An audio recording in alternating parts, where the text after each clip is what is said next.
না, তত্ত্বাবধায়ক সরকারের আইন তো ছিল, কিন্তু আওয়ামী লীগ সরকার জোরপূর্বকভাবে এটাকে বাতিল করেছে। আজকে সেই বাতিলকৃত রায় আবার পুনর্বহাল হয়েছে।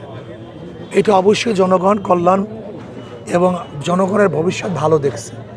এটা জনগণের কল্যাণ হবে, ভবিষ্যৎ ভালো হবে এবং আশা করি নিরপেক্ষ নির্দলীয় এক তত্ত্বাবধায়ক সরকারের অধীনে যদি নির্বাচন হয়, তাহলে বিগত দিনে দলীয় সরকারের অধীনে যে নির্বাচনগুলি হয়েছে তার চেয়ে দেখা গেছে তত্ত্বাবধায়ক সরকারের অধীনে নির্বাচনগুলি অনেকটা গ্রহণযোগ্য, স্বচ্ছ এবং নিরপেক্ষ হয়েছে।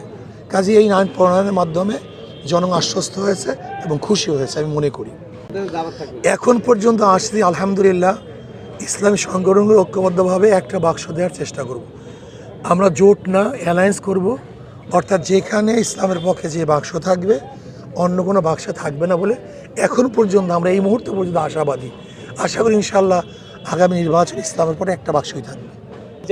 না, সেটা আমরা দেখছি। এরা তো মানে বিচারক দলিলের ভিত্তিতে, আইনের ভিত্তিতে সে রায় প্রদান করেছেন।